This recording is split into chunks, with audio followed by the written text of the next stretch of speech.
뭐 중요한 수업을 하고 있는 거니까 잘 보셔야 돼. 자, 일단 쭉 갈 거야. 항상 얘기하죠. 인간이 역사적으로 기록이 되기 전을 선사라고 하고, 여기는 우리의 대상이 될 수가 없어요. 기록이 없으니까 얘기를 할 수가 없는 거야. 그럼 역사의 시작과 함께 모든 것들이 시작이에요. 자, 그러면 가장 오래된 걸 당연히 고대라고 할 거 아니야. 그리고 그 다음에 중세가 있었을 거고, 그 다음에 우리나라는 근대라고 하지 않고 근세라고 하는 이유가 근대와 근세 사이에 끼어있기 때문이야. 그리고 바로 또 현대가 섞여서 왔어. 자, 그러면 이제 이 구분을 딱 해야 되는데 우리나라는 이게 되게 애매해요. 그래서 국어에서는 딱 진짜 칼로 자르는 지점이 1894년이고 이걸 갑오개혁이라고 하지 않는 게 왜냐하면 개혁한 게 없잖아, 예술에서는. 그래서 갑오경장이라고부터 국문학에서는 표현을 해. 자, 그럼 이 뒤가 100% 뭐야? 현대문학이야. 이 전이 100% 뭐야? 고전문학이야. 그래서 장르 구분은 외우시는 게 아니에요. 상식이에요. 당연한 거예요. 자, 두 번째 본다. 크게 두 개로 가르는 거야. 뭐와 뭐로? 운문과 산문으로. 이유가 있어. 자, 우리가 지금 문학이라는 언어 예술이라는 장르를 보고 있잖아. 그럼 언어 예술은 크게 두 개였던 거예요. 그 시절에는. 뭐라고? 노래 아니면 노래가 아니었던 애야. 이해되니? 노래 아니면 노래가 아니었던 애라고. 됐어? 그래서 노래냐 아니냐로 가르는 거야. 이해됐니? 그래서 고대에 있었던 노래를 우리는 뭐라고 하는 거야? 대답해봐. 고대에 있었던 노래를 뭐라고 하는 거야? 그래, 고대 가요라고 하는 거야. 그래서 가요라고 하는 거야. 가요. 노래였으니까. 이해됐어? 자, 우리나라 중세는 뭐였니? 고려였지. 그러니까 얘 이름이 뭐가 되는 거야? 그래서 고려 가요가 되는 거야. 여기까지 이해 돼? 그럼 봐라. 고대 가요와 고려 가요 사이에 뭐가 와 있었어? 역사적으로 신라. 근데 신라의 특징이 뭐였어? 신라 가요라고 하기에는 얘와 구분이 또 안 돼. 얘와 또 애매해. 얘는 정확히 구분이 돼. 그러니까 얘와 애매해. 그런데 신라만의 특징이 있었다고. 걔네는 문자를 썼잖아. 그러니까 문자 형식에 따라서 들어온 거야. 그게 뭐야? 향찰로 쓰여진 게 향가였다고. 여기까지 흐름이 잡히세요? 그래서 다시 한번 얘기한다. 이 이름부터 외우실 게 아니라 기억하시면, 이해하시면 돼. 그러면 그냥 암기가 자동적으로 되는 거야. 다시 한번 얘기한다. 노래냐 아니냐야. 노래였으니까 가요가 붙는 거야. 노래였으니까 가요가 붙는 거야. 가가 붙는 거야. 노래 가짜가 붙는 거야. 그리고 앞에 나와 있는 이 말은 얘의 특징인데 향찰로 쓰여진 노래니까 향가인 거야. 고대라는 시대에 불렸던 노래니까 고대 가요인 거야. 고려라는 시대에 불렸던 노래니까 고려 가요인 거야. 여기까지 이해되셨어요? 자, 두 번째. 그러면 산문은 언제부터 나오냐? 이때는 길게 적을 수가 없어. 글을 아는 사람도 극히 드물어. 그러니까 글이 길어질 수가 없다가 이때쯤은 와야 글이 길어지는 거야. 됐어? 그래서 이때부터 뭐라는 표현이 쓰이냐면 최초의 소설이라는 표현이 쓰여요. 최초의 무슨 소설과 무슨 소설? 한문 소설과 그 다음에 한글 소설로 나뉘는 거지. 그래서 아까도 얘기했지만 향찰로 표기잖아. 그러니까 표기를 뭐로 했냐에 따라서 이렇게 갈리는 거야. 그러니까 최초의 한문 소설이냐 한글 소설이냐 그렇게 갈리는 거야. 여기까지 이해되셨어? 근데 여기서 또 중요한 거. 한문 같은 경우에는 또 중국의 문자였다 보니까 최초의 한문 소설에 대해서는 다툼의 여지가 있는데 최초의 한글 소설은 다툼의 여지가 전혀 없지. 왜? 어차피 이거는 세종대왕 이후의 기록일 거니까. 됐니? 여기까지? 이 흐름을 일단 보시면 되는 거예요. 자, 그러면 이제 다시 소설 쪽으로 와볼게. 그럼 소설 쪽으로 와봤을 때, 이런 산문 쪽으로 와봤을 때 뭐가 있냐? 예를 들면 뭐 전도 있었을 것이고, 전기도 있었을 것이고, 전기 소설도 있었을 것이고, 여러 가지 장르들이 쭈루루룩 나와요. 그럼 봐, 별거 없어. 아까도 얘기했다. 얘는 뭘 기준으로 나눈 거야? 표기한 문자 기준으로 나눈 거야. 그럼 얘는 뭐 기준으로 나눴을까? 작품의 주제 기준으로 나누는 거야. 이해됐어? 그럼 전이라는 건 뭐야? 전해졌는데 기본적으로 산문이라는 건 서사라는 건 뭘 가지고 있어? 인물, 사건, 배경이라는 세팅을 갖고 있어.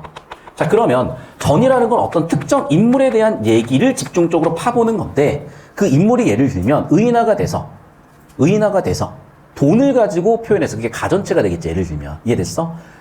됐어? 자, 예를 들면 봐봐. 이제 돈 얘기가 나와. 또는 어떤 술 얘기도 나와. 그런 식으로 인물을 사물을 의인화해가지고 표현할 수도 있다는 거야. 자, 그 다음에 전기나 전기소설은 뭘 가지고 전기나 전기소설이라고 하는 거냐? 얘의 분류 기준은 사건의 특이점이야. 두 번째, 인물도 어떤 특색들이 있어. 대표적인 전형성이야. 첫 번째, 어떤 사건인 거냐? 기이한 사건이 있어야 돼. 두 번째, 그러니까 기이하다, 전기야. 그 다음에 두 번째, 인물은 뭘까? 인물은 보통은 남성인데 세 가지야. 첫 번째, 얘는 능력은 있는데 사회적으로 실패한 애야. 그래서 얘는 사회성이 떨어져. 그런데 꼭 연애를 하는데 누구랑 연애를 하냐면 호랑이랑 연애를 해. 김영감호처럼. 이해됐어? 그런 식으로 연애를 하는데 이세계 존재랑 연애를 해. 네 번째, 그래서 비극적 사건으로 끝나. 이런 전형성을 갖는다는 거예요. 예를 들면. 됐어요? 그래서 이쪽을 디테일하게 보는 거는 우리 시간을 내 가지고 차차 이제 정리해 보실 거야. 큰 틀은 이래. 됐니? 여기까지?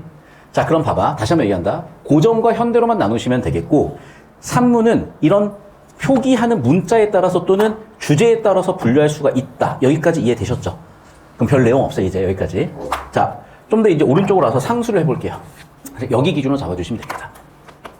자, 다시 이제 운문을 또 분류할 거야, 이제. 자, 크게 두 가지예요. 뭐, 이제는 주제에 따라 나눌 거야.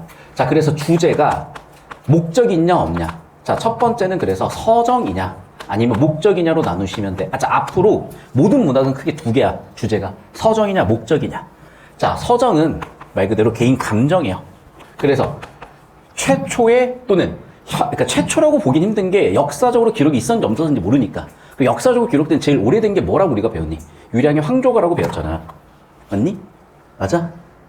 얘는 집단 무가이기가 어려워. 왜냐면 정말 개인적인 감정을 얘기하고 있는 거니까. 근데 예를 들면 구지가라든지 공무도화가라든지. 자, 봐라. 구지가는 아무리 봐도 개인 감정이 아니야. 그럼 구지가는 거북이한테 뭔가를 기원을 해. 협박도 해. 그러면 얘네는 뭐냐? 집단 무가라고도 하지만 다시 한번 얘기하지만 목적이 있었던 거. 어떤 목적? 그 시절에 어떤 연애, 어떤 행사. 이거였던 거라고. 이해됐어? 그러니까 애국가 같은 경우에는 목적이 있는 거잖아. 반대로 지금 우리가 부르는 노래, 뭐 코너 가서 부르는 노래 이런 거는 개인적인 감정 표출인 거잖아. 이렇게 크게 두 가지로 갈래가 나뉜다는 거야. 됐어요? 그래서 고대 가요는 크게 두 가지 특징이 있고 두 가지 주제로 또 분류를 할 수 있다. 이 얘기를 하시는 거야. 됐죠? 여기까지? 일단 크게 틀만 잡는다. 자, 그대로 나온 게 이제 향가고, 향가는 처음에 사구체였을 거고, 사구체가 돼서 팔구체가 됐을 거고, 사구체 플러스해서 두 개가 붙어서 십구체가 됐을 것이고, 길어지면 길어질수록 표현하기가 복잡해지니까 예술성도 높아지고 어떤 특성들이 있다인데, 여기서 이제 제일 중요한 건 십구체 한가에서 낚은 거고. 왜? 우리가 결국에는 이게 우리 역사다. 또 예술사다. 뭐 여러 가지의 의미를 만들어내기 위해서 제일 중요한 것들은 역사적인 흐름들 또는 단서들, 기준들 또는 역사적인 증거 자료들인데, 얘가 결국에는 나중에 고려말, 조선시대까지 이어지는 시조, 그 이후에 있었던 가사, 그리고 현대문학으로 넘어가기 전까지 있었던 수많은 변격가사라든지 아니면 사설시조까지도 얘네들은 흔적이 남더라는 거야. 그래서 19체 한가에 있어서 9번째 있었던 여기에 감탄사가 있었고, 이 감탄사가 시조에, 종장에 첫 삼음절로 나왔고, 그런데 그게 나중에는 감탄사가 아니라 그냥 삼음절만 남는 형태로 갔던 거예요. 그래서 처음에는 감탄사였다가 나중에는 그냥 삼음절만 남아있는 형태였을 거야. 됐어요? 여기까지? 근데 어쨌든 이런 형식적 공통적이 있으니까 이걸 국문학이라고 볼 수 있는 근거라고 봐서, 자, 내가 이걸 자세히 설명하는 이유는 전부 다 너희 학교는 보기로 나올 거야. 이런 게 보기로 나올 거라고. 보기를 이만큼 줄 거야. 아니면 지문을 줄 거야. 내가 얘기하는 것들을. 그래서 들어놓으라는 거야. 왜? 지문에 나왔던, 보기에 나왔던, 들었던 내용이면 훨씬 빠르게 처리가 가능한데, 처음 보고 있으면 해석을 하고 있어야 돼. 독해를 하고 있어야 되잖아. 그래서 지금 그냥 썰을 풀고 있는 거예요. 그래서 여기는 다시 한번 얘기하지만 국문학적 증거야. 그래서 여기를 되게 중요하게 다루고 계신 거야. 여기까지 흐름 보셨어요? 자, 이게 어디서부터 시작됐다? 향가부터 시작이 됐다요. 됐죠? 여기까지? 자, 그 다음 볼게, 이제. 고려가요. 자, 똑같다. 다들. 크게 두 개로 갈리는 거야, 여기는. 목적에 따라서 이렇게 항상. 공무도화가가 걸쳐있는 이유는 알죠? 이거는 개인 서정을 표현했다는 관점도 있는데, 목적이라는 관점도 있는 거야, 사실은. 예를 들면, 장례식장에서 불렸다라는, 장례식에서 주로 불렀다는 그런 견해도 있고, 한편으로 그냥 돌아간, 죽은 남편에 대한 개인 서정시라고 부르는 관점도 있지만, 그거를 어떤 예식에서, 어떤 의식에서 불렀다라고 해서 목적문학이라고 보는 관점도 있는 거예요. 그래서 얘는 사실 걸쳐있는 게 맞는데, 학교 내신 필기 기준으로 가세요. 항상 얘기하지만. 자, 이쪽으로 와서 이제 고려가요야. 자, 고려가요는 당연히 시대적으로 고려시대겠지만, 크게 세 가지 특징이 있다 그랬었잖아. 항상 기억하자고. 뭐라고? 삼분후라고. 자, 이것도 이제 중요한 부분인데, 봐봐. 음보는요, 우리가 구분이 안 돼요. 왜 구분이 안 되면, 첫 번째, 악보가 있어야 리듬을 확인하는데, 악보가 소멸됐어요. 그렇기 때문에 음보의 기준은 우리가 확인할 수가 없어. 두 번째. 그렇다면 두 번째 기준은 띄어쓰기 기준인데, 띄어쓰기는 우리나라에 최초로 120년 전에 새로 생겼기 때문에 옛날 게 어떻게 띄어졌는지 알 수가 없는 거야. 그러니까 사실은 음보의 기준은 몰라요예요. 정확하게는. 그런데 학자들이 나름대로 정해놓은 거기 때문에 항상 헷갈려서 그냥 얘는 어쩔 수 없이 외워야 되는데 이건 나오지. 3음보와 4음보의 차이. 3음보와 4음보의 차이는 이런 거예요. 3음보는 뭐다? 서민적이다라고 보통 표현을 해. 여기는 귀족적이라고 표현을 해. 왜 그런 거냐면 첫 번째 이거야. 3개로 끊냐 4개로 끊냐 해서 4개로 끊는 게 더 형식적으로 문학적으로 글씨를 작성이 어려웠던 거야. 그러니까 좀 더 배운 놈들이 그렇게 썼던 거야. 이해됐어? 그래서 상대적으로 서민적이냐 귀족적이냐 이렇게 나눠요. 됐지? 두 번째는 뭐냐면 분절체라는 개념이야. 이걸 자꾸 물어보던데 별거 없어. 자, 분절체랑 동의어는 분장체고 분연체야. 그럼 이미 답이 나왔죠. 저 무슨 얘기냐? 체라는 거는 문체니까 의미가 딱히 없고 분은 무슨 분자야? 나눌 분자야. 즉 무슨 얘기냐? 절을 나눴다는 거야. 그 전까지는 절을 못 나눴어요. 얘들아. 자, 그럼 봐봐. 우리가 띄어쓰기에 따라서 의미가 달라지는 건 이미 알고 있잖아. 너무 심했잖아와 너무 무심했잖아는 띄어쓰기에 따라서 다르잖아. 똑같이 얘도 마찬가지로 의미를 어디서 끊어주냐에 따라 달랐던 거야. 그래서 절을 기준으로, 연을 기준으로 또는 어떤 장을 기준으로, 즉 의미 단위를 나눴다는 장점, 특성들이 있는 거야. 이해됐어? 그러니까 연을 나누는 기준이 있다라고 생각하시면 돼, 얘는. 원래는 이런 게 없었는데. 마지막은 뭐야? 의미가 없는 후렴구 또는 염의 등장이요. 얘는 당연히 의성어일 것이라고 추측은 해. 의성어일 가능성도 높고. 근데 의성어뿐만 아니라 여러 가지 그냥 의미가 있지만 그 맥락에 맞지 않은 의미를 넣기도 해. 의미가 있을 때도 있고 의미가 없을 때도 있어. 이런 특징들이 있고. 여기까지 필기 끝났습니까? 얼추 이쯤 정리하셨을 거고 학교 선생님들께서는. 됐죠? 그 다음으로 이어지는 게 뭐 경기체가라든지 그 다음에 시조라든지 그 다음에 가사라든지 이 정도 정리하시면 사실 얼추 끝나요. 그 다음에 여기서 옛날에는 이쪽으로 넘어가 볼까요? 옛날에는 여기서 현대로 넘어오는 그 과도기, 그래서 1894년 전후에 있었던 그때도 뭐 신체신이 뭐니 해서 나는데 요즘에 여기는 많이 안 내요. 왜냐하면 이게 너무 일시적으로 나타났던 현상이야. 그러니까 이게 역사가 짧았을 땐 이게 되게 중요하게 보였다가 연구가 되면 될수록 신체신이 뭐니가 그렇게까지 중요하진 않아서 얘네는 거의 안 다루는 추세야. 여기까지 이해되셨나요? 경기체가 뭔지 알고 시조 뭔지 알고 가사 뭔지 알 거니까 설명은 간략하게 할 건데 필요하시면 다음 시간에 좀 더 자세히 하고. 자, 두 번째 이쪽으로 따라옵시다. 자, 이제 산문이잖아. 아까도 얘기했지.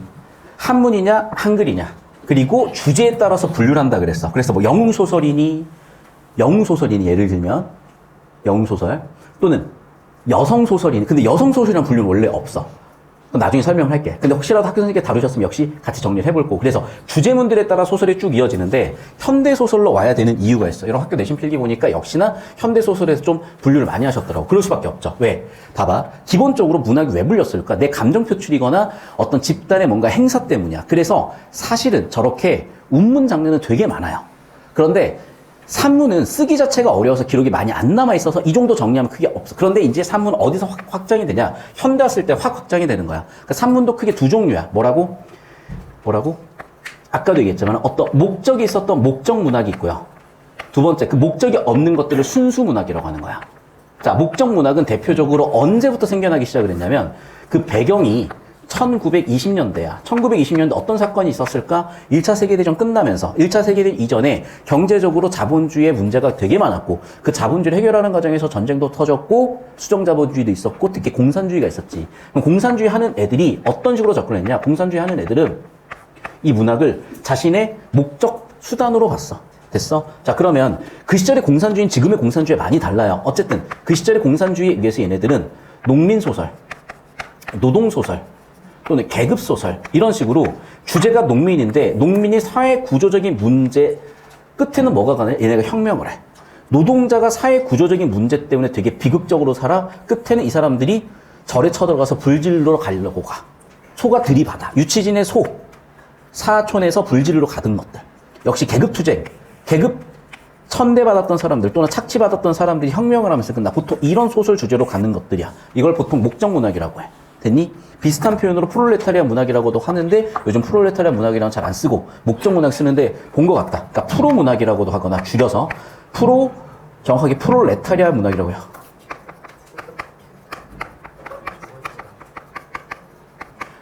아시다시피 프롤레타리아가 이렇게 피지배 계층들을 의미하는 거여서 그들을 위한 문학이다. 그래서 프롤레타리아 문학 또는 줄여서 프로문학이라고 한다. 그렇고 아까도 얘기했지만 이런 혁명적 목적이 있었던 소설들이 이때 확 나타나요. 그래서 다루는 거야. 됐지? 그리고 이게 아니면 보통 순수 문학으로 묶는데 여기서도 주제에 따라서 뭐 세태 문학이다, 여로형 소설이다 엄청 많아. 그건 이제 여러분 학교 내신 필기 기준으로 키워드들에 따라서 어느 정도 디테일하게 해드릴지는 다음 주에 이어서 정리해드릴 거야. 됐어? 이렇게 큰 틀을 잡아놓으시면 얼추 해결은 되실 거라서 제가 이 정도 정리해드렸고 선생님 여기 10초 잡아주시고 잠깐 영상 끊을게요. 아 디테일하네.